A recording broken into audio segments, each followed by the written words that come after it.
Hi நண்பா, இந்த ஒரு வீடியோவில் நடிகர் அஜித் சார் ஃபேன்ஸ் எல்லாருக்குமே விடாமுயற்சி திரைப்படத்தில் இருந்த செம்ம ஹாப்பியான அப்டேட் வந்து பார்த்தீங்கன்னா வெளியே இருக்குது. என்ன பண்ணுறத வீடியோக்குள்ள போய் டீட்டெயில் வந்து பார்த்துடலாம். அதுக்கு முன்னாடி விடாமுயற்சி திரைப்படம் இந்த வருடம் டிசம்பர் மாதத்தில் வெளியாகும் அப்படின்னு அர்ஜுன் சார் வந்து பார்த்தீங்கன்னா சொல்லியிருந்தாங்க. இது ரசிகர்கள் மத்தியில் மிகப்பெரிய கொண்டாட்டமாக இருந்தது. இதனை தொடர்ந்து மற்றொரு ஹாப்பியான அப்டேட் வந்து பார்த்தீங்கன்னா வெளியாக இருக்குது. அதாவது எல்லாருக்குமே தெரியும், விடாமுயற்சி திரைப்படத்தோட இறுதிக்கட்ட பணிகள் தற்போது நடைபெற்று வருது. அதுவும் ஒரே ஒரு பாடலுக்கான காட்சிகள் மட்டும்தான் இருப்பதாகவும் சொல்லியிருந்தாங்க. இந்த நிலையில இந்த ஒரு பாடல் காட்சிக்காக படக்குழு ஸ்பெயின் நாட்டிற்கு செல்ல இருப்பதாக ஒரு தகவல் ஆல்ரெடி வெளியாக இருந்தது.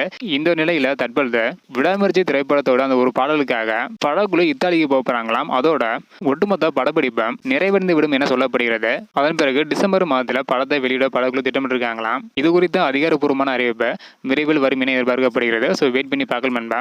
ஓகே நண்பா, விடாமுயற்சி திரைப்படத்தோட ஒரே ஒரு பாடல் காட்சி மட்டும்தான் வந்து இருக்குது. அந்த ஒரு பாடல் காட்சியை இத்தாலியில எடுக்க போறாங்க. ஸோ அதோட படப்பிடிப்பு நிறைவடைய போகுது. இதை பற்றி உங்களோட கருத்து என்ன? படத்துக்கு யாரெல்லாம் ஈகராக வெயிட் பண்ணுறீங்க அப்படின்றத மறக்காம கமெண்ட் பண்ணுங்க. அப்படி இந்த வீடியோ பார்த்தீங்கன்னா மறக்காம எல்லாருக்குமே ஷேர் பண்ணுங்க. ஓகே நண்பா, தேங்க்யூ.